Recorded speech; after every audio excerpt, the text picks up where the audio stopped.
ത്രിയേക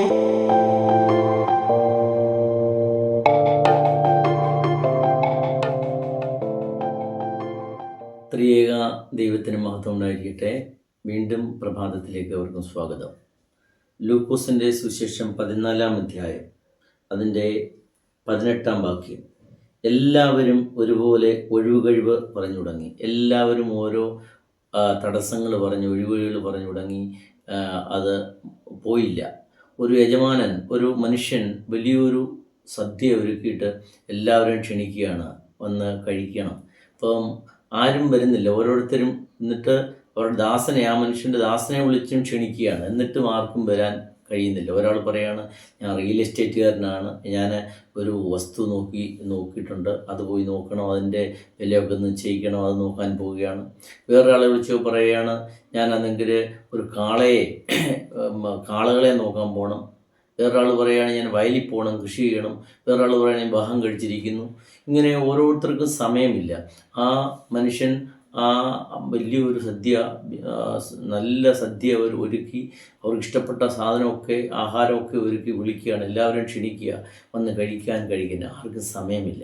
ഇവിടെ ദൈവം തമ്പുരാൻ സ്വർഗ്ഗരാജ്യം തുറന്നു വെച്ചിട്ട് എല്ലാവരും വിളിക്കുകയാണ്, വന്ന് ഇതിൽ നിന്ന് ഭക്ഷിക്കുകയും സ്വർഗ്ഗരാജ്യത്തിൽ സദ്യ ഒരുക്കിയായിരിക്കാൻ. ഇന്ന് നമ്മുടെ പള്ളികളിൽ, ദേവാലയങ്ങളിൽ, ക്ഷേത്രങ്ങളിൽ എവിടെയും ആൾക്കാർക്ക് ആർക്കും പോകുവാൻ സമയമില്ല.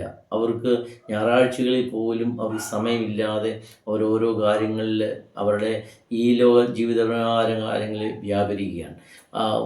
ചിലപ്പം അവരവരുടേതായ കാര്യങ്ങളിൽ ആ അല്പമേൽ സമയം, ആ ഞായറാഴ്ച കുർബാനയ്ക്കല്ല പള്ളിയിൽ പോകേണ്ട സമയം പോലും ലാഭിച്ച് അത് വേറെ ഓരോ കാര്യങ്ങൾക്ക് പോകുന്ന കുഞ്ഞുങ്ങളെ ട്യൂഷന് പള്ളി വിടാതെ ട്യൂഷന് വിടുന്ന അനുഭവങ്ങൾ, ഇങ്ങനെയൊക്കെയുള്ളൊരു അനുഭവങ്ങൾ ഉണ്ടാകുമ്പം ഏറ്റവും ഒടുവിൽ പറയാണ്, ഈ ക്ഷണിച്ചവരാരും ഇതൊന്നും ആസ്വദിക്കാൻ വയ്യാത്ത ഒരു അവസ്ഥയിലേക്ക് വരും. അതുകൊണ്ട് സമയവും സന്ദർഭവും എപ്പോഴും നമ്മുടെ ദേവാലയങ്ങളിലെല്ലാം വെള്ളിയാഴ്ച പ്രാർത്ഥനകൾ കാണും, ഞായറാഴ്ച കുർബാന ഉണ്ട്, അതൊന്നും സംബന്ധിക്കുവാൻ ആളില്ല. 32,000 ആൾക്കാരൊക്കെ ഉൾക്കൊള്ളുവാൻ പറ്റുന്ന ദേവാലയങ്ങളൊക്കെ ഇന്ന് ശൂന്യമാണ്. കുഞ്ഞുങ്ങളില്ല, ആൾക്കാർ പകുതിയില്ല. അപ്പോൾ അവിടെ ഒന്നും ആൾക്കാർക്ക് വരാൻ സമയമില്ല. കാരണം അവരോരോരുത്തരും അവരുടെ ജീവിത വ്യാപാരങ്ങളിൽ പങ്കെടുക്കുകയാണ്.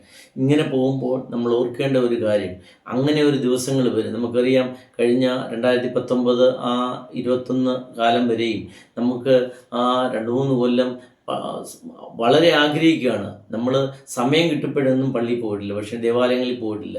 ആ സമയം, കോവിഡിൻ്റെ സമയത്തൊക്കെ ദേവാലയത്തിൽ പോകാൻ നമ്മൾ ആഗ്രഹിച്ചിട്ടും പോകാൻ പറ്റാത്ത അവസ്ഥ. അപ്പം അങ്ങനെയൊക്കെയുള്ള ഒരു അനുഭവം വരുന്നതിന് മുമ്പ്, അല്ലെങ്കിൽ അങ്ങനെയൊക്കെയുള്ള അനുഭവം വരാതിന് മുമ്പ്, ഇതാ ദൈവം നല്ല നല്ല കൺവെൻഷനുകൾ, പ്രസംഗങ്ങൾ, നമ്മുടെ ആത്മീയ ജീവിതത്തിന് വേണ്ട പോഷകാഹാരങ്ങൾ, അത് കുർബാനയാകാം, പ്രസംഗങ്ങളാകാം, ദൈവവചനങ്ങളാകാം, അതൊക്കെ അനുഭവേദ്യമാക്കുവാൻ വേണം. നമുക്കിതാ അവസരം കിട്ടുമ്പോൾ ആ അവസരങ്ങളെ നല്ലപോലെ വിനിയോഗിക്കുവാൻ നമുക്ക് കഴിയണം. അങ്ങനെ ദൈവരാജ്യത്തിൽ പങ്കാളികളാകുവാൻ, ദൈവത്തോടുകൂടി ആ സ്വർഗീയമായ വിരുന്ന് പങ്കുചേരുവാൻ വേണം. നമ്മുടെ ഈ ജീവിതം സമയം കിട്ടുമ്പോഴൊക്കെ, അവസരങ്ങളിലൊക്കെ അത് പാഴാക്കാതെ ആ ദേവാലയങ്ങളിൽ പോയി പ്രാർത്ഥിക്കുവാനും അതിൽ ആ ദൈവത്തോട് ചേർന്ന് നിൽപ്പാൻ നമുക്ക് കഴിയട്ടെ. ദൈവത്തിൻ്റെ പരിശുദ്ധാത്മ സഹായിക്കട്ടെ എന്ന് പ്രാർത്ഥിക്കുന്നു. ദൈവം നമ്മെ സമൃദ്ധമായി അനുഗ്രഹിക്കട്ടെ.